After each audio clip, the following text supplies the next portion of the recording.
Hey everybody, welcome to Bobby Builds It. Today we're going to join the floating build game.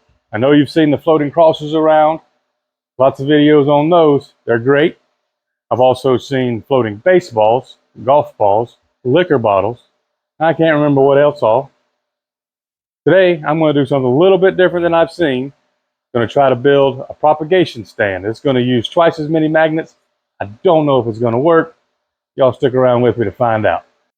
And since this is a test run, I'm just going to use an old 2x4 I had laying around. We're not going to need all that. This one's got more hardware than normal. I mentioned the magnets. I've got 4. I can't exactly remember the size and strength on these. I'll put a link down in the description talking about them. I've gone ahead and marked them up to get the poles right. Because obviously if you do it this, let me flip them over again. There we go. If you had both of those pointing toward each other in the build, it's not going to work. Yeah, there you go. All right, keep them away from each other. Also, I'm using these little tiniest eyelets I could find. Some of these fishing weights. And the littlest fishing line I could find. First step, we're going to take that 2x4, cut it down to about 9 inches, and then knock the roundovers off of it.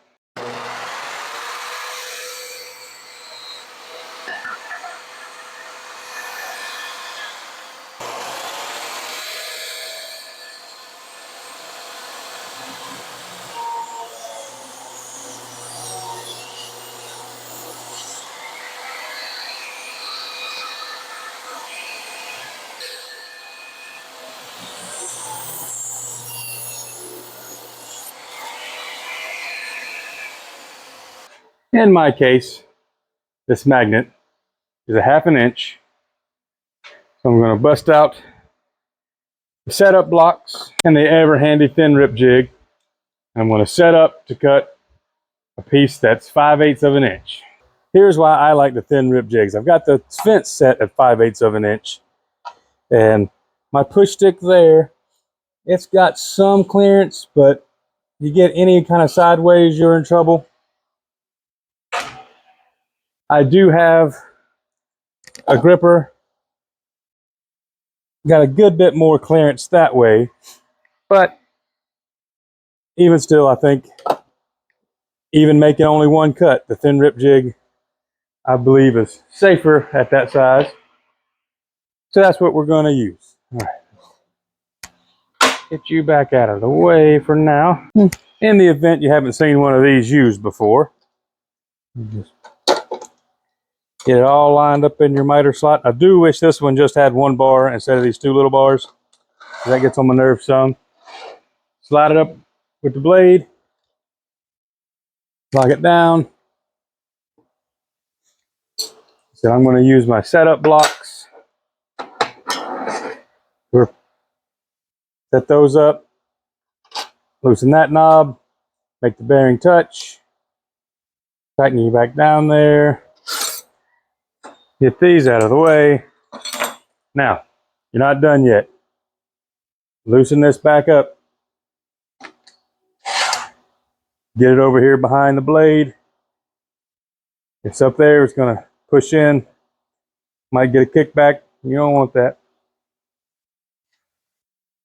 Then you get your board.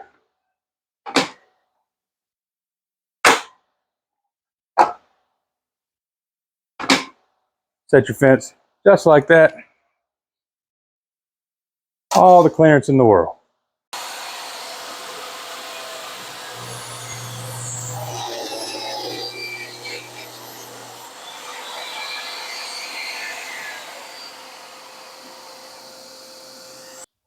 I'm going to cut another piece at 1/2 inch, and that's going to be the base of the stand. And another piece is going to be 1/4 inch, and that's going to be the top where the tubes actually go into. So we've got this piece at 5/8 of an inch. It is going to be cut up some more, but that's where our magnets are going to go in. We've got 2 pieces at 1/4 inch. Those are going to be the base, and then where the propagation tubes are actually going to hold. We've got that much of that 2x4 left. We're going to cut it in half to be the vertical pieces. Here is the lost audio portion of our video. I'm sure whatever I originally said was charming, intelligent, and hilarious, and now we're stuck with whatever I come up with now. So at the bottom of the screen is actually the top of the propagation stand, and I'm trying to see exactly where I want to put the magnet. Now I have the pieces for the magnets cut out, and I'm using the vertical pieces to measure where I need to actually drill the holes. So I've set them up. I'm going to make a mark, and then I'll know what side the hole can be drilled in. Then I will find center of that, repeat on both sides. The depth of the hole should be that if you're looking straight on, you cannot see the magnet.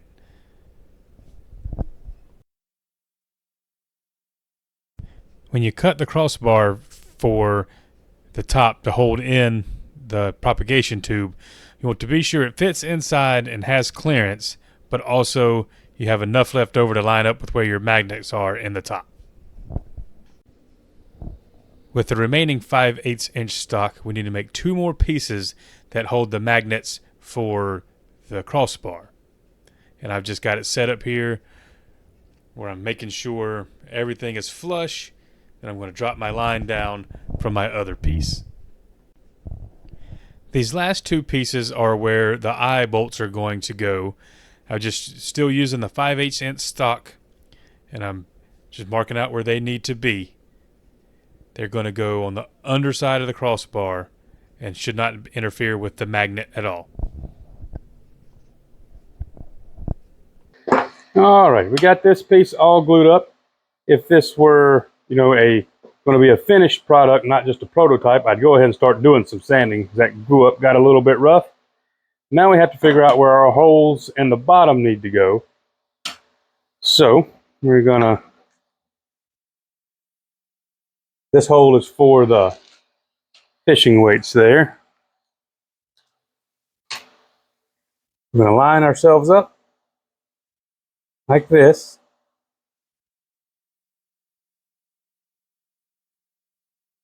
And we'll move this down to here. Then I've got the spacer. That's not the one. This is the right one. Just going to drop him in there because I do not want to bend this piece when I clamp it up. All right. Making sure I got space on either side of there. That's about how that glue up is going to be. And I'm just going to clamp those 2 together so I've got my alignment. Next, I'm going to very carefully, where these are lined up, drill a hole just deep enough in a base piece, in this base piece, just deep enough for the fishing weight to go in, but not all the way through. I'm going to be very careful with this because this is thin and that's pretty small. Our hole is drilled and it is just deep enough that our weight, when I drop it in, it is below there. So that's not going to cause us any problems. Now I'm going to go back. And the reason I've got it all clamped together is I'm going to drill a hole through each here with the smallest drill bit I've got. And that's going to mark where I need to put my eye bolts and be the smaller hole so you won't necessarily see it on this other side. Let's get that drilled. Now we have our holes drilled for these eye bolts. And I still need something to screw into, but I want to drill deep enough to hide the eye. I'm just going to mark up my bit with some tape and get that one drilled.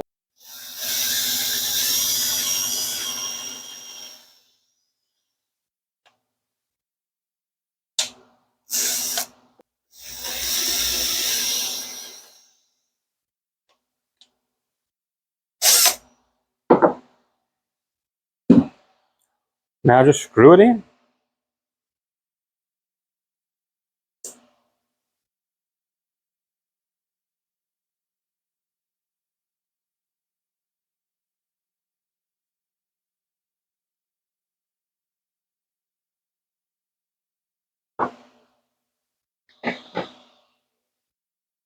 Okay, we got one more hole to drill. and it's going to be in the center of this piece here. And I actually recommend drilling a hole before you put these parts on. I got ahead of myself, but it's going to be, so I'm going to drill down from here.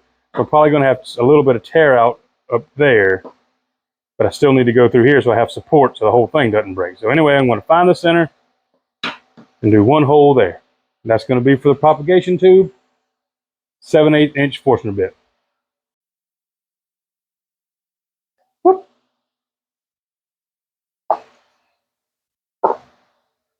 Well, it's time to do some gluing.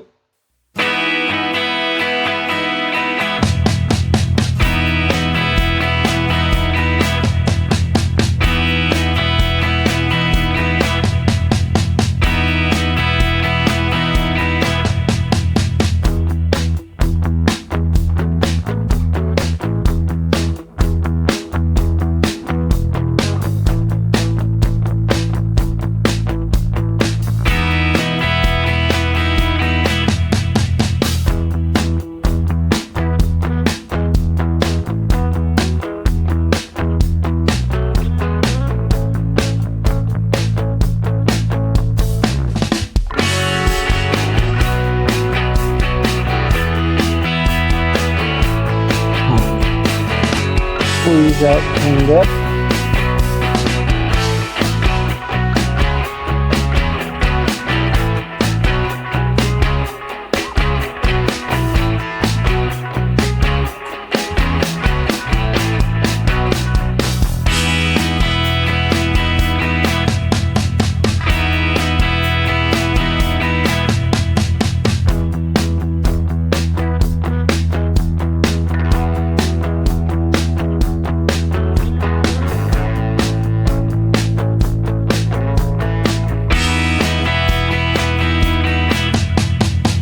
Don't need much pressure, just a little.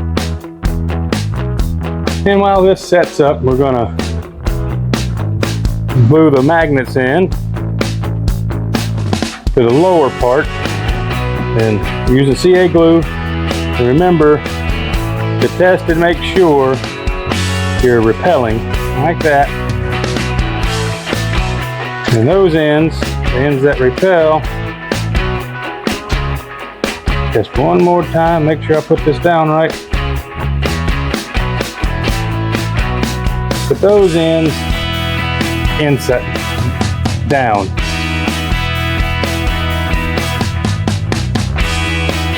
A bit of CA glue in there. Just gonna drop him right down in there and make an absolute mess.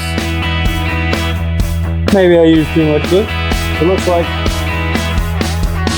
after adding the glue, that hole needed to be a little bit deeper. But we're going with it now. Maybe not so much in this.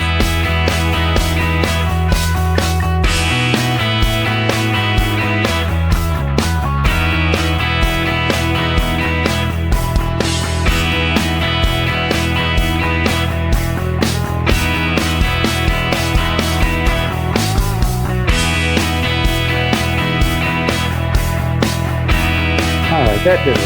We'll let you sit over there.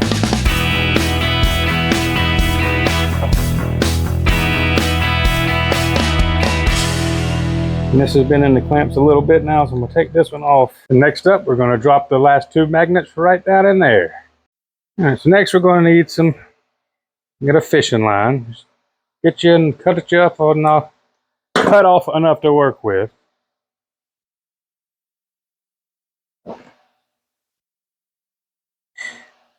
Get it through this eye bolt here. Now there's that, but I did just learn that it's a lot easier to tie the line in the eye bolt with it, not in this. So I'm going to do it that way.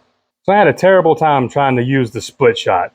I would crimp it on, then thread it through and tie, but the magnet is so strong, it was pulling the fishing line through the shot when the shot was stopping up in the wood. I then took and looped the fishing line through and tied it. That kept it from moving, but I was having a hard time tying up here and getting them to stay taut and be the right size or right length. So I was talking to one of my buddies who knows a lot about fishing, seeing if he had an idea how to get these things to stay better. And he suggested using these Carolina keepers. Just these little pieces of plastic here.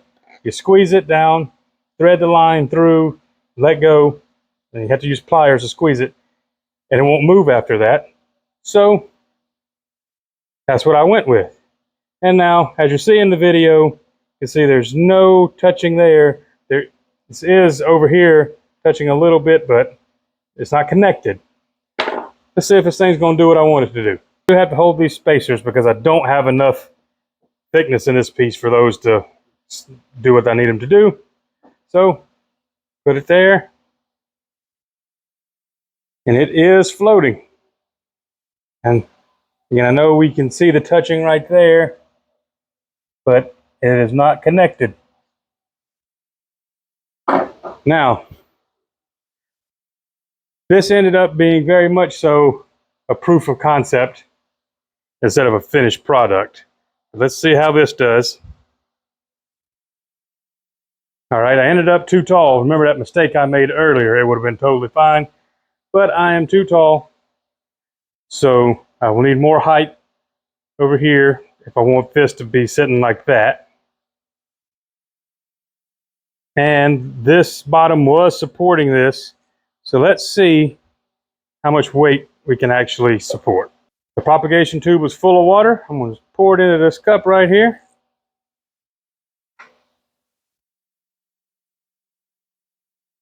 Set it on there. And it will support that. So I can say this idea is going to work. I just got to make it look pretty. Okay, so this one was an adventure. Like I said, this is now just a proof of concept. I absolutely wouldn't try to sell this to anybody. Things I need to do: make the sides taller, stick these top magnets in a little further so this piece can be shorter, so I have way more clearance on the side so you can see what's going on. And I know there's tons of videos and tons of different ways to how to secure this at the bottom. That's what I went with. I thank y'all for sticking with me through this one. I know it was kind of clunky and probably kind of long, and the finished product isn't the most beautiful thing ever. I'm going to make another video, same concept, but better wood, better work. But if you made it this far, use learning experience in a comment to let me know you made it. Y'all be good. Thank you.